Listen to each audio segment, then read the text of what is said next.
Consultant BO ఎన్వరో వాళ్ళు చంద్రమౌళి గారు ఇప్పుడు సభకి నమస్కారం. వేదిక మీద ఉన్నటువంటి గౌరవనీయులు డిఆర్ఓ గారికి, అలాగే పర్యావరణ ఇంజనీర్ గారికి, మరియు ఇక్కడికి విచ్చేసినటువంటి గౌరవనీయులు ఎమ్మెల్యే గారికి, మీడియా మిత్రులకు, ఎన్జిఓలకి, మరీ ముఖ్యంగా ఇక్కడికి విచ్చేసినటువంటి సమీప గ్రామ ప్రజలందరికీ కూడా శుభాభివందనం. నా పేరు జి చంద్రమౌళి. ప్రస్తుతం నేను ఈ జేఎస్డబ్ల్యూ సిమెంట్ లిమిటెడ్ వారికి పర్యావరణానికి సంబంధించి పర్యావరణ కన్సల్టెంట్గా ఉన్నాను.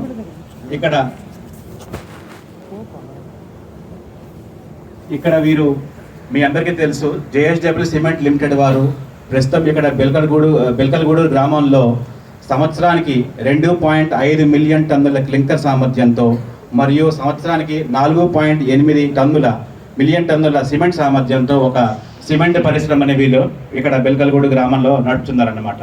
అయితే ప్రస్తుతం వీళ్ళు ఈ క్లింకర్ ఉత్పాదనని 2.5 మిలియన్ టన్నుల నుంచి 3.4 మిలియన్ టన్నుల వరకు, అంటే 0.9 మిలియన్ టన్నులు పెంచుతారన్నమాట. అలాగే ప్రస్తుతం ఉన్నటువంటి సిమెంట్ సామర్థ్యాన్ని 4.8 నుంచి 6 మిలియన్ టన్నుల వరకు, అంటే సుమారుగా 1.2 మిలియన్ టన్నుల వరకు పెంచడానికి, అలాగే దీనికి కావాల్సినటువంటి ఒక 1x18 మెగావాట్ల ఒక విద్యుత్ ప్లాంట్ని కూడా ఇక్కడ నెలకొల్పడానికి కూడా సంకల్పించడం అనేది జరిగిందనమాట. ఇటువంటి ప్రతిపాదన వచ్చినప్పుడు ఏదైనా విస్తరణ చేసేటప్పుడు దీనికి పర్యావరణ అనుమతులు తీసుకోవడం అనేది తప్పనిసరి అనమాట. దానికోసం అని చెప్పి జేఎస్డబ్ల్యూ సిమెంట్ వాళ్ళు కేంద్ర పర్యావరణ మరియు అటవీ మంత్రిత్వ శాఖ వారికి ఒక అప్లికేషన్ పెట్టుకోగా వాళ్ళు టర్మ్స్ ఆఫ్ రిఫరెన్స్ అని ఇస్తారు. అంటే ఏంటి అంటే ఇలాంటి ప్రతిపాదన వచ్చేటప్పుడు ఏ పాయింట్లు మన పరిగణలోకి తీసుకోవాలి అని చెప్పి ఒక సూచన ఇస్తారనమాట.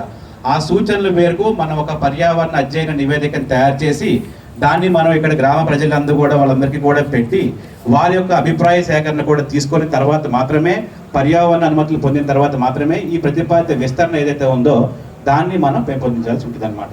సో కాబట్టి ఇప్పుడు ఇలాంటి సిమెంట్ ప్రక్రియ చేసేటప్పుడు ఎలాంటి ఈ సిమెంట్ ప్లాంట్ నుంచి ఉద్గారాలు వస్తాయి, దానికి వీరు ఎలాంటి కాలుష్య నియంత్రణ చర్యలు చేపడతారు అనేవి ఒక్కొక్కటిగా మనం చూస్తే కనుక ఇప్పుడు ఒక్కొక్కటి వివరిస్తాను మీకు. ఈ ప్రతిపాదిత విస్తరణ కోసం సుమారుగా వీళ్ళు 420 కోట్ల బడ్జెట్తో ఈ ప్రతిపాదిత విస్తరణ చేపట్టడం జరిగిందనమాట. అందులోని సుమారుగా 16.2 కోట్ల రూపాయలు పర్యావరణ నిర్వహణ పథకాన్ని అమలు పరిచేటందుకే కేవలం వీళ్ళు దీన్ని ఖర్చు చేయడం అనేది కూడా జరుగుతుందన్నమాట. ముందుగా ప్రాజెక్టు కావాల్సినటువంటి మౌలిక సదుపాయాలు చూస్తే కనుక ఈ ప్రస్తుతం ఈ సిమెంట్ ప్లాంట్ మొత్తం అంతా కూడా 263 హెక్టార్ల స్థలంలో విస్తరింపబడి ఉందన్నమాట.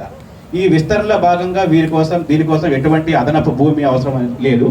ఇప్పుడు ఉన్నటువంటి 263 హెక్టార్ల స్థలం ఏదైతే ఉందో అందులోనే ఈ విస్తరణ కార్యక్రమం మొత్తం అంతా కూడా చేపట్టడం అనేది జరుగుతుందన్నమాట. నెక్స్ట్ సిమెంట్ కావాల్సినటువంటి ముఖ్యమైన ముడి పదార్థం ఏంటి అంటే సున్నప్రాయి. దీన్ని పక్కనే ఉన్నటువంటి వాళ్ళ సున్నప్రాతి గది నుంచి ఈ సిమెంట్ ప్లాంట్కి ఆ సున్నప్రాయిని తరలించడం అనేది కూడా జరుగుతుందన్నమాట. ఆ సున్నప్రాయి మైనింగ్ చేయడానికి కూడా తగినటువంటి పర్మిషన్స్ ఏవైతే ఉన్నాయో అవన్నీ కూడా ఇప్పటికే ఉన్నాయన్నమాట. ప్రస్తుతం ఉన్నటువంటి సిమెంట్ ప్లాంట్ కూడా అన్ని పర్మిషన్స్ తీసుకొని నడపడం అనేది కూడా జరుగుతుందన్నమాట. ఈ విధంగా సున్నప్రాయి రిక్వైర్మెంట్, దాని తర్వాత అడిషనల్గా ఎటువంటి అదనపు భూమి కూడా లేదు. దీనికి కావాల్సినటువంటి వాటర్ ఏదైతే ఉందో ప్రస్తుతం ఉన్న సిమెంట్ ప్లాంట్కి సుమారుగా రోజుకి 1280 క్యూబిక్ మీటర్ల నీటిని వినియోగించుకోవడం జరుగుతుందన్నమాట. ఈ విస్తరణలో భాగంగా అదనంగా 880 క్యూబిక్ మీటర్ల అవసరం పడుతుంది. మొత్తం వెరసి 2160 ఘనపు మీటర్ల నీటిని వీళ్ళకి అవసరం ఉంటుందన్నమాట. దీనికోసం వాళ్ళకి ఆల్రెడీ భూగర్భ జల శాఖ వారి నుంచి రోజుకి సుమారుగా 4500 క్యూబిక్ మీటర్ల నీరు తీసుకోవడానికి ఇప్పటికే వీళ్ళకి పర్మిషన్ ఆల్రెడీ ఉంది. సో అంతేకాకుండా ఇక్కడ పనిచేసే వారి కోసం చెప్పేసి 149 ఇళ్లతో కూడినటువంటి ఒక కాలనీ కూడా ఉంది. ఈ ప్రతిపాదన విస్తరణలో కాకుండా అదనంగా ఒక 50 ఇళ్లతో కూడినటువంటి కాలనీలు కూడా నిర్మించడం అనేది కూడా జరుగుతుందన్నమాట. ఈ సంస్థలో ఇప్పటికే సుమారుగా 800 మంది పనిచేస్తున్నారు. ఈ విస్తరణలో భాగంగా సుమారుగా ఇంకొక 80 మందికి ప్రత్యక్షంగా ఉద్యోగ అవకాశాలు లభిస్తాయి. స్థానికులకే ప్రిఫరెన్స్ ఇవ్వడం అనేది జరుగుతుంది. అంతేకాకుండా ఇండైరెక్ట్ ఎంప్లాయ్మెంట్ కూడా వివిధ రూపాల్లో కూడా చాలా మందికి ఇక్కడ కూడా ఉపాధి అవకాశాలు అనేవి కూడా లభిస్తాయి అన్నమాట. ఇక విద్యుత్ వచ్చేసరికి ప్రతిపాదిత విస్తరణ మొత్తం చేపట్టిన తర్వాత సుమారుగా 48 మెగావాట్ల విద్యుత్ అవసరం కూడా పడుతుంది అనమాట. దానికోసం అని చెప్పి ఇప్పుడు ఉన్నటువంటి 18 మెగావాట్ల పవర్ ప్లాంట్ దాని తర్వాత గ్రిడ్ నుంచి తీసుకోవడం జరుగుతుంది. అంతేకాకుండా విస్తరణలో భాగంగా ఇంకొక 1x18 మెగావాట్ల విద్యుత్ ప్లాంట్ తీసుకోవడం ద్వారా కూడా ఈ సిమెంట్ ప్లాంట్ కావాల్సినటువంటి దాన్ని తీసుకోవడం అనేది కూడా జరుగుతుంది. ఈ విధంగా మౌలిక సదుపాయాలన్నీ కూడా వీళ్ళకి ఉన్నాయన్నమాట. ఇక ఈ ప్రతిపాదిత విస్తరణ ఎలా చేపడతారు అంటే దీన్ని మనం 3 అంకాలుగా చూడొచ్చు. మొదటి అంకం చూస్తే కనుక ఇప్పుడు ఉన్నటువంటి ఏవైతే లోపల ఉన్నటువంటి సిమెంట్ మిల్లు ఇవన్నీ ఉన్నాయో అవన్నీ కూడా ఆధునీకరిస్తారనమాట, అంటే మోడర్నైజేషన్ చేస్తారనమాట.